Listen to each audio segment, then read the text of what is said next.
Hi friends, welcome back to my channel. ഇന്ന് ഞാൻ വന്നിട്ടുള്ളത് ഒരു ചിക്കൻ റോസ്റ്റിൻ്റെ റെസിപ്പിയുമായിട്ടാണ്. ഒരു ഹോൾ ചിക്കനെ എങ്ങനെ ടേസ്റ്റി ആയിട്ട് നമുക്ക് റോസ്റ്റ് ചെയ്തെടുക്കാമെന്ന് നോക്കാം. വീഡിയോയിലോട്ട് പോകുന്നതിന് മുമ്പേ നിങ്ങൾ ആദ്യമായിട്ടാണ് ഈ ചാനൽ കാണുന്നതെങ്കിൽ ചാനലൊന്ന് സബ്സ്ക്രൈബ് ചെയ്യുക. തൊട്ടപ്പുറത്ത് കാണുന്ന ബെൽ ഐക്കണും കൂടെ ഒന്ന് പ്രസ് ചെയ്യുക. റോസ്റ്റ് തയ്യാറാക്കുന്നതിന് വേണ്ടി ഞാനൊരു ചിക്കനെ ഇതുപോലെ ക്ലീൻ ആക്കി വെച്ചിട്ടുണ്ട്. ഇനി നമുക്ക് ഇതിൻ്റെ എല്ലാ ഭാഗത്തും ഒന്ന് ഇതുപോലെ വരയിട്ട് കൊടുക്കാം. എല്ലാ സൈഡിലും ഇതുപോലെ വരയിട്ട ശേഷം നമുക്ക് ഇതിന് വേണ്ട മസാല തയ്യാറാക്കാം. മസാല തയ്യാറാക്കുന്നതിന് വേണ്ടി ഒരു ബൗൾ എടുത്തിട്ടുണ്ട്. അതിലേക്ക് ഒരു 3 ടീസ്പൂൺ തൈര് ഒഴിക്കുക. അതുപോലെ ഇതിലേക്ക് ഒരു 1/2 ടീസ്പൂൺ മുളക് പൊടി ചേർത്ത് കൊടുക്കാം. ഇനി 1 ടീസ്പൂണോളം കാശ്മീരി മുളക് പൊടി ചേർത്ത് കൊടുക്കാം. ഇനി ഇതിലേക്ക് ഒരു 2 ടീസ്പൂൺ ഇഞ്ചി വെളുത്തുള്ളി പേസ്റ്റ് ചേർത്ത് കൊടുക്കാം. അതുപോലെ ഒരു 1/2 ടീസ്പൂൺ മഞ്ഞൾപ്പൊടി ചേർത്ത് കൊടുക്കാം. ഇനി ഇതിലേക്ക് ഒരു 1/4 ടീസ്പൂൺ ഗരം മസാല പൊടി ചേർത്ത് കൊടുക്കാം. ഇനി ഇതിലേക്ക് ആവശ്യത്തിന് ഉപ്പ് ചേർത്ത് കൊടുക്കാം. ഇനി ഇതൊന്ന് നന്നായിട്ട് ഇളക്കി യോജിപ്പിച്ചെടുക്കാം.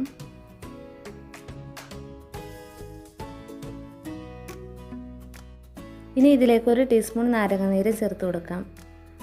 എന്നിട്ട് നന്നായിട്ടൊന്ന് മിക്സാക്കി കൊടുക്കാം. ഇനി ഈ മസാല നമുക്ക് ചിക്കനിലേക്ക് നന്നായിട്ട് തേച്ച് പിടിപ്പിക്കണം.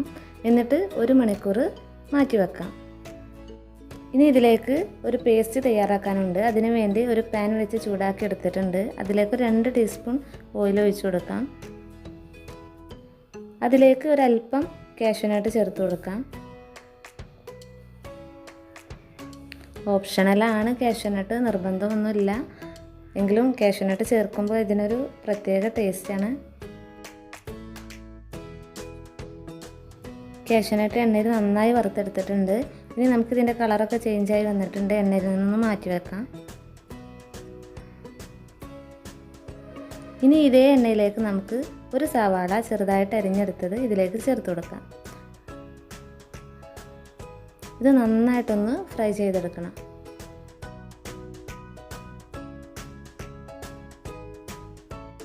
സവാളയുടെ കളറൊക്കെ നന്നായിട്ട് ചേഞ്ചായി വന്നിട്ടുണ്ട്. നമുക്കിനി ഇത് എണ്ണയിൽ നിന്നൊന്ന് മാറ്റി വെക്കാം.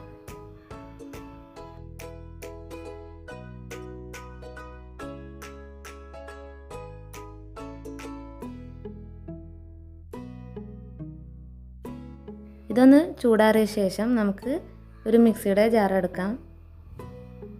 ഇനി ഇതിലേക്ക് കാഷ്യൂനട്ടും നമ്മൾ വറുത്ത് വെച്ചിട്ടുള്ള സവാളയും ഒക്കെ ചേർത്ത് കൊടുക്കാം. ഇനി നമുക്കിതിലേക്ക് ഒരു 1.5 ടീസ്പൂണോളം അറബിക് മസാല ചേർത്ത് കൊടുക്കാം. അറബിക് മസാല നമുക്ക് വീട്ടിലും തയ്യാറാക്കി എടുക്കാം. അതിൻ്റെ ഡീറ്റെയിൽസ് ഞാൻ ഡിസ്ക്രിപ്ഷൻ ബോക്സിൽ കൊടുത്തിട്ടുണ്ട്. ഇനി ഒരല്പം വെള്ളം ചേർത്ത് കൊടുത്ത് നമുക്കിത് നന്നായിട്ടൊന്ന് അരച്ചെടുക്കാം. അപ്പോൾ ഇതൊന്ന് നന്നായിട്ട് അരച്ചെടുത്തിട്ടുണ്ട്.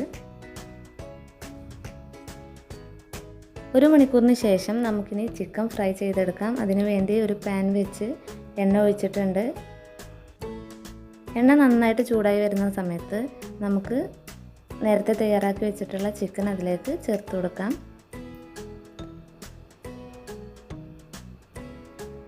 എണ്ണയിലേക്ക് നമുക്ക് കുറച്ച് കറിവേപ്പില കൂടെ ചേർത്ത് കൊടുക്കാം. ലോ ഫ്ലെയിമിലിട്ട് നമുക്കിതൊന്ന് ഫ്രൈ ചെയ്തെടുക്കാം. ഒരു സൈഡ് ഏകദേശം റെഡി ആയിട്ടുണ്ട്. അപ്പോൾ ഒന്ന് നമുക്ക് മറിച്ചിട്ട് കൊടുക്കാം. അപ്പോൾ നമ്മുടെ ചിക്കൻ എല്ലാ സൈഡും നന്നായിട്ട് ഫ്രൈ ആയി വന്നിട്ടുണ്ട്. നല്ലപോലെ കുക്കായിട്ടുണ്ട്. അപ്പോൾ നമുക്കിത് എണ്ണയിൽ നിന്ന് മാറ്റാം.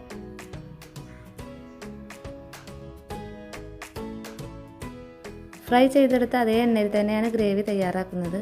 അതുകൊണ്ട് ഇതിൽ നിന്ന് അല്പം എണ്ണ നമുക്ക് മാറ്റി വെക്കാം. ഇത്രയും എണ്ണ നമുക്ക് ആവശ്യമില്ല.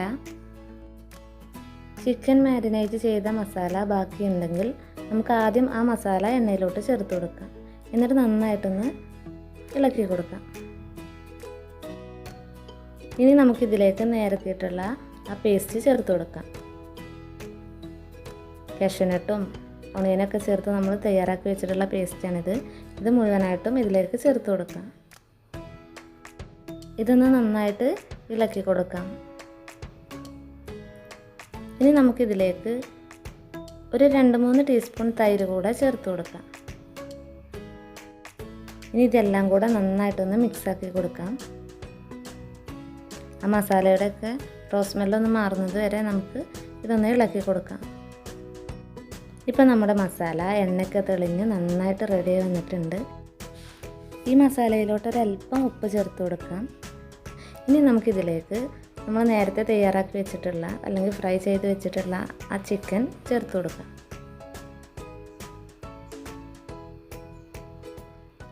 ഇനി നമുക്ക് ചിക്കനെ മസാലയിലോട്ട് നന്നായിട്ടൊന്ന് മിക്സ് ചെയ്തെടുക്കാം. ഇപ്പോൾ നമ്മുടെ ചിക്കനെ മസാലയിൽ നന്നായിട്ട് മിക്സ് ചെയ്തെടുത്തിട്ടുണ്ട്. ഇനി നമുക്കിതൊരു 1-2 മിനിറ്റ് ചെറിയ ഫ്ലെയിമിലിട്ടിട്ടൊന്ന് കുക്ക് ചെയ്തെടുക്കാം. 2 മിനിറ്റിന് ശേഷം നമുക്ക് ഫ്ലെയിം ഓഫ് ചെയ്യാം. ഇപ്പോൾ നമ്മുടെ ചിക്കൻ റെഡി ആയി വന്നിട്ടുണ്ട്. അപ്പോൾ നമുക്കിതൊരു പ്ലേറ്റിലോട്ട് മാറ്റാം.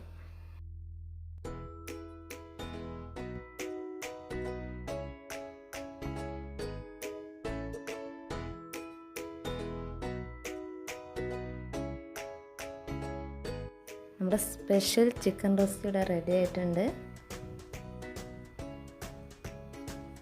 നല്ല ടേസ്റ്റി ആയിട്ടുള്ളൊരു ചിക്കൻ റോസ്റ്റാണിത്. നല്ല എരിവും പുളിയും ഒക്കെ ചേർന്നിട്ടുള്ള നല്ലൊരു ടേസ്റ്റാണ് ഇതിന്. നിങ്ങൾ തീർച്ചയായിട്ടും ഒരു തവണ ഇതൊന്ന് ട്രൈ ചെയ്ത് നോക്കുക. നിങ്ങൾക്ക് തീർച്ചയായിട്ടും ഇഷ്ടപ്പെടും. നിങ്ങൾക്ക് ഈ റെസിപ്പി ഇഷ്ടമായിട്ടുണ്ടെങ്കിൽ ലൈക്ക് ചെയ്യുക, ഷെയർ ചെയ്യുക, കമൻറ്റ് ചെയ്യുക. എൻ്റെ എല്ലാ വീഡിയോസും ഒന്ന് കാണുക, സപ്പോർട്ട് ചെയ്യുക. Thanks for watching.